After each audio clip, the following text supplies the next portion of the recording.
is The Furnace with John Burton.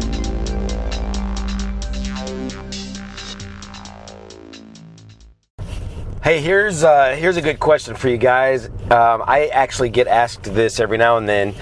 How do you handle it when there are ministries or ministers or churches out there that are not quite in line biblically with what you believe is true? For example, there are ministries out there, churches that are really steeped in false grace.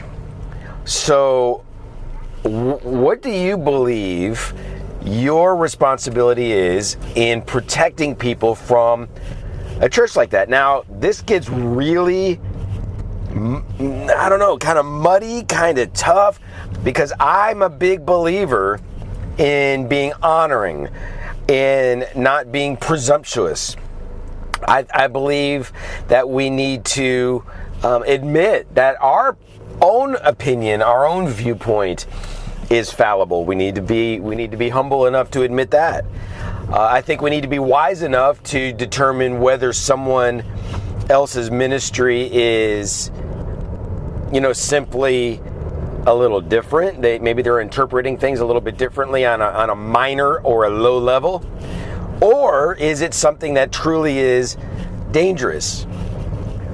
Because there's a lot of people out there, they want to hear from respected leaders on who is off base and who's not. So this one's difficult. It's tough. Because on one hand, I definitely don't want to mess with somebody who God is truly using, even if their theology is a little bit off. I definitely don't want to do that. The fear of the Lord has to be on you. Big time, huge time. On the flip side, there are theologies out there that are becoming more and more mainstream that are truly threatening people's eternities in a very, very significant way. The way that I usually handle it myself is by dealing with the theology versus the minister. And so it's easy for me to deal with false grace. It's easy for me to deal with the issue of eternal security. I can deal with these issues. But, at times it does make sense to go ahead and sound a little bit of an alarm about a particular church or a ministry, because I just can't feel good about staying silent when somebody might be connecting with a ministry that is just truly off base. How do you handle it? The reason why I think about this is there are definitely ministries out there that concern me, yet they haven't crossed the line into what I would call heresy. And I definitely don't want to be a heresy hunter. I don't want to be one of these people that's just pointing this nasty finger and pointing out what everyone else is doing wrong. I don't want to do that. We can't do that. There's too many people doing that. It's wrong. It's not the right spirit. We need to be life-giving. We need to be prayerful. We need to be honoring even those that are off base. We need to be loving, honoring. We need to do that. But again, there's a flip side on the other side there. Boy, I just find myself increasingly more grieved when people are just eating the fruit of particular ministries that truly are troubling. It's a tough one. I'll just be straight up. This is a tough one. I'm not pretending to have the answer. If someone is a full-on heretic, that's easy. That's super easy. If someone is a universalist, it's super easy to go ahead and deal with that. You can name the name of that person because they're clearly not even Christian. So that's easy. I have mentioned the name of maybe just one or two people in an article, people that are concerning. But boy, oh boy, the fear of the Lord's on me, because I'm confident that these people probably are legit in terms of being great folks, and they're not like evil, and they're not like wicked, and they're not demonic, and they're not, my guess is that they're just off base. That's my guess.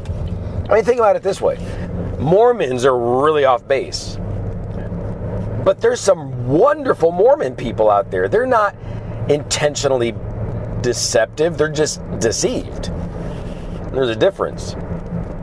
And so I guess maybe that's a way to deal with that, is if someone is intentionally deceptive, we can deal with that one way, versus someone being deceived, we deal with that another way. But I'd be curious, because again, I am troubled at a lot of what I see going on out there. I have to bite my tongue a lot, so I don't want to say the wrong things, and I don't want to say it with the wrong spirit. I got to be careful. So there's a lot of that going on out there. There are people that are just begging for preachers, for prophetic people to take a stand and help them in their journey and let them know to, be careful about this ministry. But it's tough. It is a tough thing to handle. So I don't know. What do you think about it? These are just raw thoughts. By the way, those of you that have been listening to these podcasts, I think you're understanding that these are raw thoughts most of the time as I'm driving, and I'm thinking out loud. And this is one of those times I'm thinking out loud because, man, I'm yearning to see some. What am I trying to say? I want to deal with things that are troubling in my spirit, but at the same time, I am not the end-all be-all. It's very possible that some of these ministries are truly anointed by God, and it's at least in a specific area, and I need to be careful not to renounce them. And but then there's that famous flip side. I don't want to stay silent if a ministry is doing damage. So I'd love to know what you have to think about it. How do you handle it yourself when you have to, when people ask you about ministries? Don't gossip. We don't want to gossip. We don't want to slander. We don't want to shame. But we do want to do the right thing. We want to do our due diligence, and we want to be humble, broken men and women of God who are trembling in the fear of the Lord as we are doing what God has called us to do. And by the way, sometimes it's not our job to even deal with somebody who might be really off base. It might not be our place. Maybe it's the place of another. So I would love to hear what you have to say about this. And until next time, see you later. Thank you for listening to The Furnace with John Burton. You can access media, read articles, and partner with the ministry online at burton.tv. And by all means, share this podcast with those who are hungry for revival, reformation, and revolution.